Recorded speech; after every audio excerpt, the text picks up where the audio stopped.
Yu Yu Hakusho, the live action version. Yep, I'm gonna talk about it.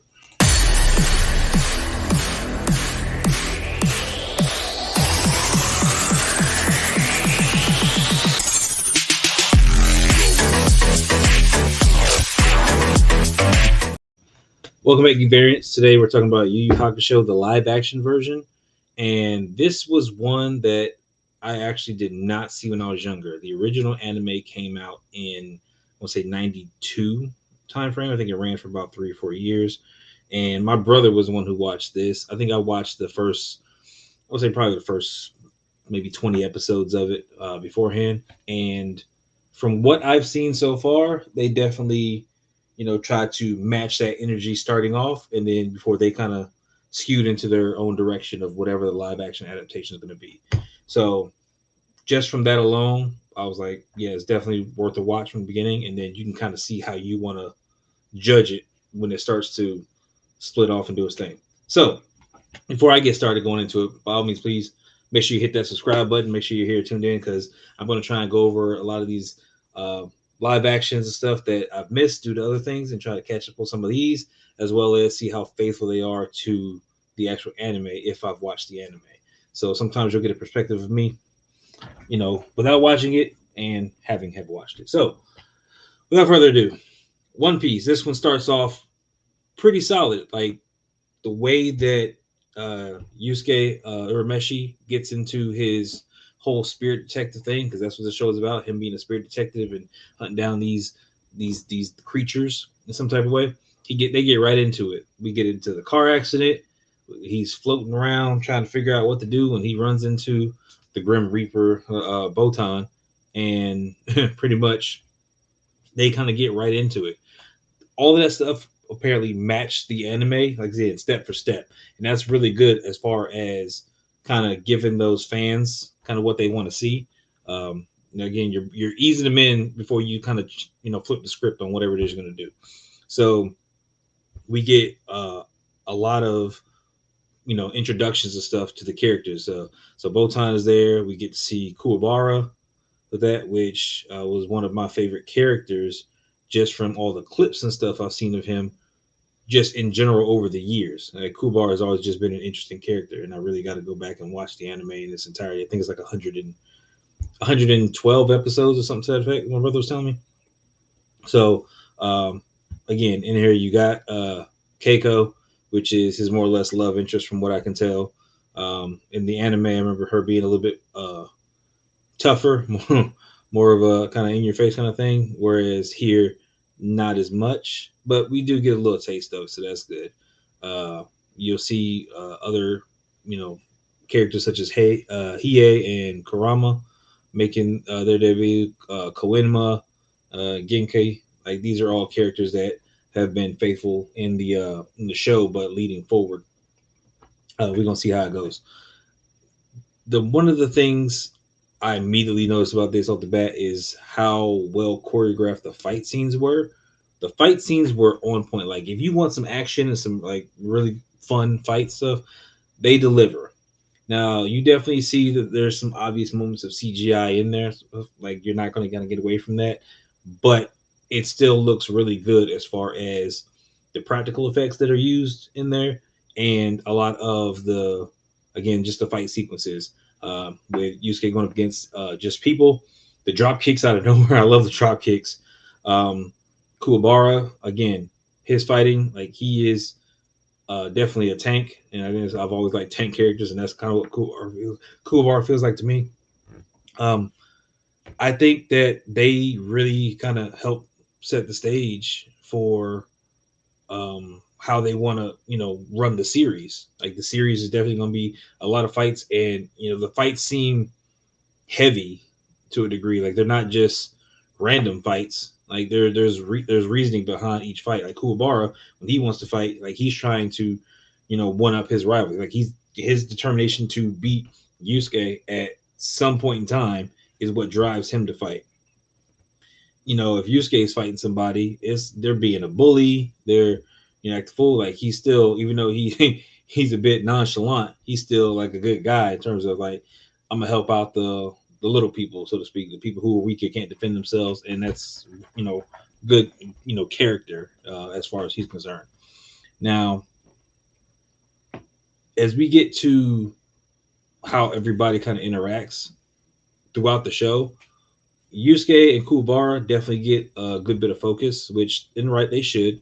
But a lot of the other characters and stuff, I get a little bit of information on them, but I don't know too much about them, what their full motivations are for doing what they do, or if there's anything else that makes sense with the character. So they all feel kind of dry to a degree. Now we get a little bit of stuff with Hiei. I think Kurama is it Kurama? He we get more on his backstory, and I like his backstory. His is good about having to kind of pretty much he got adopted and have a mother adopted kind of thing with him. So that's a nice little twist. That's a nice little twist with his story. Again, I don't know how all this stuff adds up to the anime, but I like that. I didn't expect that out of him. And he was fighting, and his reason was he wanted to save his mom. That's admirable. Like, you want to save your mom, you want to do what you can for her because she took care of you. Absolutely fantastic. Uh, Hiei, he's searching for something important, and he's trying to figure out what's going on with his life. So he's fighting for a reason. But again, both of these characters, who I guess kind of start off as enemies, eventually end up listening to reason, more or less, and kind of, hey, we're gonna not be those type of guys, and we're gonna work with you to the best of our ability, which is great in itself. But it's like those was like interesting bad guys, but then they became good guys, so to speak, or they're anti-hero. They're in between. They're kind of like Deadpool. They just do what they want. They're just kind of there. It's cool. Every other enemy in the show was more or less kind of like some of the other side characters. Not really fleshed out. Not really interesting. Like, they just, again, they felt boring. You got elder Toguro and younger Toguro, who are just like elders, the more conniving and kind of looks like he's shifty and doing whatever. He's a talker, whereas younger is just kind of beefy and don't care. Like, it's literally like you're fighting a freaking wall. Like, that's all it is, just a wall. No personality, no nothing. I want to get stronger. My honor is like, I'm not feeling none of it. Like, I got no emotional connection to any of these characters outside of Yusuke and Kuwabara. Like, that's it. Like, we got to go through, and it feels like the series also is kind of rushing through some of the arcs. So I was telling my brother about some stuff because he was watching it, and basically he's like, yeah, some of the characters that were already introduced and stuff like that, like, their arc happened way later in the show. So it's like some of these characters that are here you don't see till episode 40 or something like that down the line. So that, whereas here we are, and granted it's an adaptation, we're 5 in, so like that, and apparently around episode 3 is where things start to skew, where we're kind of getting into hey, this character's here, this is how we're going to deal with this character. Characters, how they, I guess, went in the story, they definitely went a different direction. Like, even Genkai, which was the spirit trainer, like, apparently she didn't get enough shine. I don't think she got enough shine. I think she was kind of there for an episode and then just kind of bounced, and then that was it. Like, the entire training montage, so to speak, was, again, nice to show how things progress with the characters, but again, there was no real emotional attachment until Kuwabara. Like, he had some emotional attachment. Kuwabara was the best character in the series. Let's call it what it is. Kuwabara did really well. So the actor that played him did fantastic, and I got to get all these actors' names because, again, I don't want to butcher these names, but that actor was absolutely fantastic, and I think that he is more or less the heart of the show right now. Like, he is the one who is the driving force. He's the one freaking kind of getting me to come back, and even looking it up.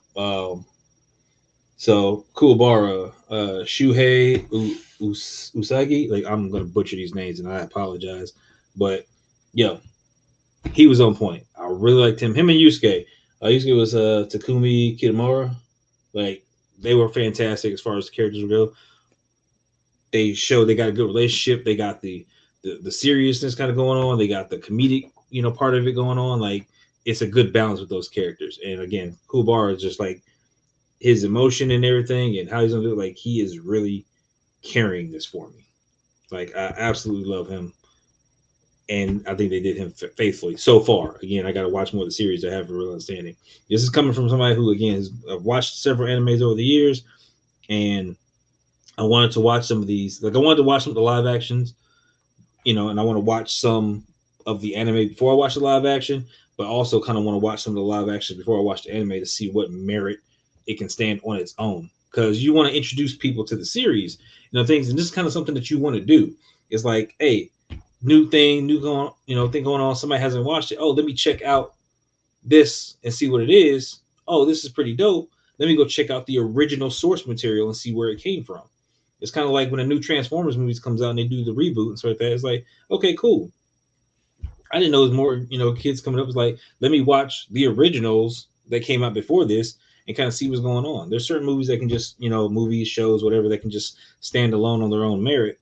And then some that is like, okay, well, let's look at the original source material and did it do it faithfully? Did it, at least connect some of the dots? So like what's going on? So overall, let's say I give this series probably I give it a solid I'm in between like 7 and 8, somewhere in there, just because I do feel like it was rushed. I don't feel like everything was, or stuff didn't happen enough to make me care about a lot of the characters. I only care about two, and these are the two main characters from what I can see. No one else in there matters. Like if Keiko died, freaking if Botan got disintegrated, if koenma lost his pacifier, like I wouldn't care. So I don't know. Take that, what you will as grain of salt. Tell me what you guys think. Like, did you like the anime? Did you watch the original anime?